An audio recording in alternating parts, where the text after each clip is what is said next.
एक बच्चा था जो कि बड़े संपन्न घर से था।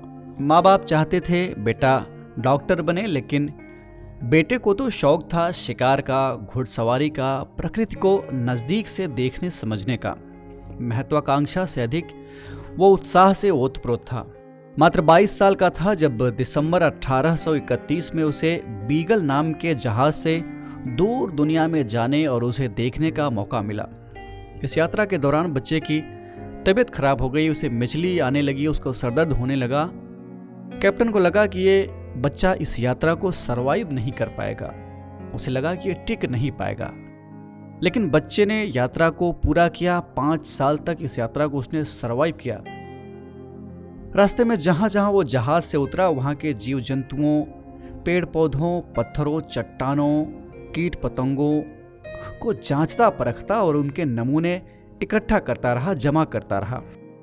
अपने अवलोकनों और विश्लेषणों से इस निष्कर्ष पर पहुंचा कि सभी प्रजातियां मूल रूप से एक ही जाति की उत्पत्ति हैं। विकासवाद कहलाने वाला यही सिद्धांत आधुनिक जीव विज्ञान की नींव बना आगे चलकर। और ये बच्चा कोई और नहीं बल्कि मशहूर वैज्ञानिक चार्ल्स डार्विन थे। अभी हाल ही में एक ऐसी खबर आई है कि भारत में एनसीईआरटी ने विकासवाद के इस सिद्धांत को स्कूली सिलेबस से, यानी कक्षा 9 और कक्षा 10 के सिलेबस से इसे हटा दिया है, जिसके बाद कई वैज्ञानिकों ने इस पर कड़ी आपत्ति जताई, लेटर लिखा सरकार को। हालांकि केंद्रीय शिक्षा राज्य मंत्री ने इस पर स्पष्टीकरण देते हुए कहा कि एनसीईआरटी ने राज्यों को पाठ्यक्रम की रूपरेखा दी है और प्रक्रिया के अनुसार वे प्रतिक्रिया देंगे। इस संबंध में अभी तक कोई अंतिम निर्णय नहीं लिया गया है। अब इस मामले में अंतिम फैसला क्या होगा ये तो आने वाला समय ही बताएगा, लेकिन इस पूरे घटनाक्रम में हमारे लिए विकासवाद का सिद्धांत समझना जरूरी हो गया है। विकास या उद्विकास के सिद्धांत को इतिहास के सबसे महत्वपूर्ण और प्रभावशाली वैज्ञानिक सिद्धांतों में से एक माना जाता है। इस सिद्धांत का प्रतिपादन डार्विन ने 1859 में प्रकाशित हुई किताब द ओरिजिन ऑफ स्पीशीज में किया था। डार्विन को इसीलिए मानव इतिहास का सबसे बड़ा वैज्ञानिक माना जाता है। विकासवाद का यह सिद्धांत बताता है कि समय के साथ पृथ्वी पर जीवन कैसे बदला और आज हम जो पृथ्वी और प्रकृति की विविधता देख रहे हैं वो प्राकृतिक चयन की प्रक्रिया के जरिए बनी है। अब ये प्राकृतिक चयन की प्रक्रिया क्या है? प्राकृतिक चयन की प्रक्रिया के मूल सिद्धांत के मुताबिक वो सभी जीव जो अपने पर्यावरण या यूं कहें कि बदलते पर्यावरण के साथ बेहतर रूप से सामंजस्य बिठा पाते हैं, उनमें जीवित रहने और रिप्रोडक्शन की संभावना अधिक होती है। यानी जिस हिसाब से वातावरण में बदलाव हो रहा है, आसपास के परिवेश में बदलाव हो रहा है, उसी हिसाब से जीव भी अपने शरीर में, अपने रहन सहन में, अपने जीवन शैली में बदलाव अगर कर ले तो उसके जीने की, उसके सर्वाइव करने की संभावना अधिक होती है।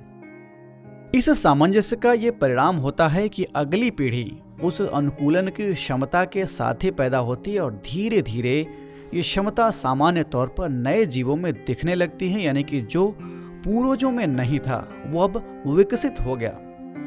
जैसे जिराफ की गर्दन पहले लंबी नहीं हुआ करती थी, लेकिन जब वनस्पतियों की उपलब्धता उसके लिए कम होने लगी तो वो पेड़ों के पत्तों को खाने की कोशिश करने लगे। इस कोशिश के चक्कर में उनकी गर्दन लंबी होने लगी और धीरे धीरे उनके बच्चे भी लंबी गर्दन के साथ पैदा होने लगे।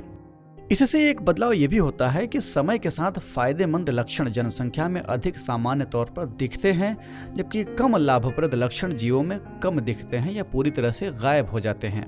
यानी जीवों के शरीर में ऐसी आदतें या ऐसे अंग जिनका कोई काम नहीं रह जाता वो धीरे धीरे गायब हो जाते हैं और जिनकी जरूरत पड़ती है वो चीजें विकसित होने लगती हैं। उदाहरण के तौर पर हमने आपको जिराफ का उदाहरण दिया, एक और उदाहरण ले लेते हैं। जैसे पहले इंसानों के शरीर में पूंछ हुआ करती थी, लेकिन धीरे धीरे ये विलुप्त हो गई क्योंकि इसका कोई काम नहीं रह गया था।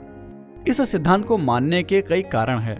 यानी डार्विन के इस विकासवाद के सिद्धांत को मानने के कई रीजंस हैं। जैसे ये सिद्धांत मेडिकल क्षेत्र में योगदान देता है, क्योंकि इसी से ये समझा जाता है कि कोई सजीव कैसे अपने सर्वाइवल के लिए बदलाव करेगा, जिसके आधार पर वैक्सीन बनाई जाती है और एंटीबायोटिक के पीछे का सिस्टम समझा जाता है। इसके जरिए कई आनुवंशिक बीमारियों का इलाज खोजा जाना संभव हो पाया है। यही नहीं, ये प्राकृतिक दुनिया की उपयोगिता को समझाता है और प्रकृति तथा दुनिया के विभिन्न जीवित जीवों के बीच कैसे संबंध है ये भी दिखाता है।